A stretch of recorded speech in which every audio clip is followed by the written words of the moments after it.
নমস্কাৰ বন্ধু বান্ধৱীসকল সকলোকে মোৰ ইউটিউব চেনেললৈ স্বাগতম জনাইছোঁ আৰু আপোনালোকলৈ লৈ আহিছোঁ এটা ধুনীয়া ৰেচিপিটো কি আপোনালোকে ধৰিব পাৰিছে এয়া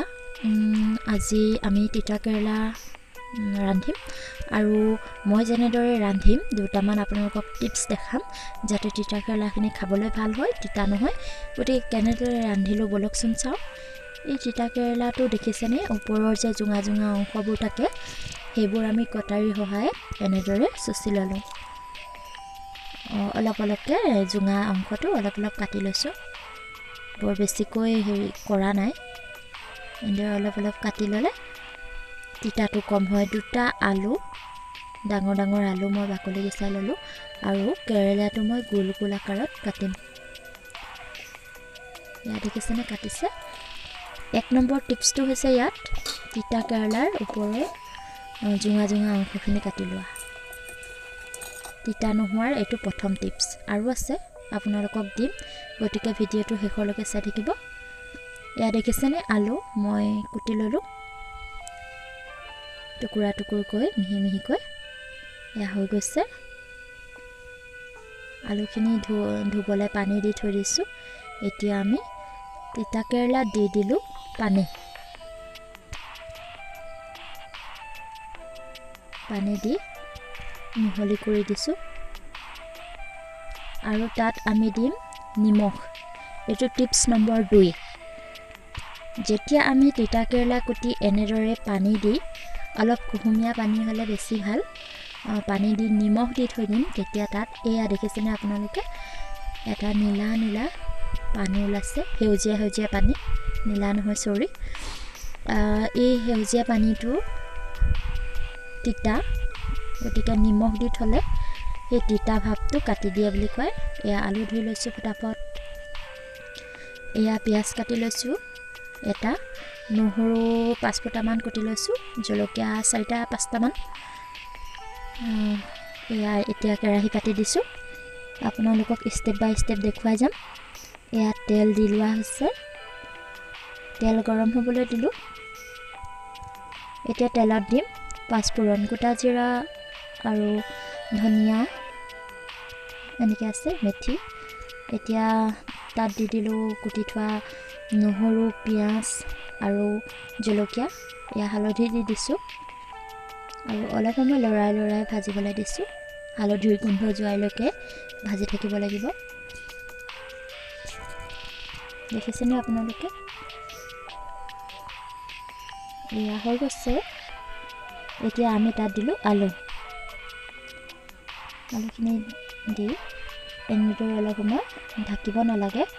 অকণমান সময় এনেদৰে লৰাই ভাজিম আপোনালোকে মন কৰিছেনে মই প্ৰথমতে আলু ভাজি লৈছোঁ অলপ তাৰপিছতহে এতিয়া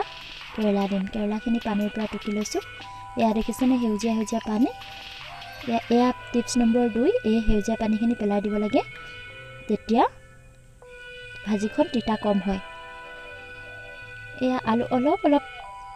হৈছেগৈ অলপ ভাজ খাইছে এতিয়া আমি তাত দি দিম কেৰেলা ভালদৰে দি মিহলি কৰি ল'লোঁ এয়া নিমখ দি দিলোঁ যিহেতুকে কেৰেলাখিনি তিয়াওঁতে নিমখ দিয়া হৈছিলে গতিকে এতিয়া মই কমকৈ দিছোঁ পৰিমাণটো আপোনালোকে নিজে বুজি পাবই নহয় এয়া ভাজ খাইছে মই এনেদৰে ঢাকোন নিদিয়াকৈ অলপ সময় কিন্তু ভাজি আছোঁ মই প্ৰথমতে ঢাকোন দি দিয়া নাই ঢাকোন দি দিলে তিতা হয় এয়া অলপ গৰম মছলা দি দিছোঁ অলপ নামমাত্ৰ বেছি দিয়া নাই এতিয়া মই ঢাকি দিছোঁ দেখিলেনে অকণমান সময় ঢাকিলোঁ বেছি সময় নহয় 3 মিনিট 4 মিনিটমান ঢাকিছিলোঁ মিডিয়াম ফ্লেমত আৰু এয়া ঢাকোন উঠাই ভালদৰে অলপ লৰাই দিলোঁ মই এয়া সিজি উঠিছে দেখিছেনে এনেদৰে লৰাই ভাজি থাকিব লাগিব প্ৰায় সিজিছেগৈ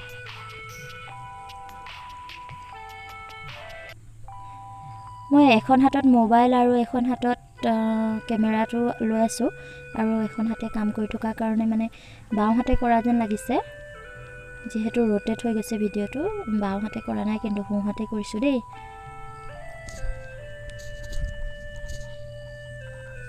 না হৈ গৈছে ভাজিখন অলপ লৰাই ভাজি আছোঁ ঢাকোন দিয়া নাই আপোনালোকে মন কৰিব সেইটো কথা তিতা কেৰেলা যিমানেই গাপ দি থাকিব সিমানেই তিতা হ'ব খাবলৈ বেয়া হ'ব হৈ গৈছে আমাৰ 90% হৈ গ'ল এতিয়া আমি ভাজিখন নমাব পৰা হৈ গৈছোঁ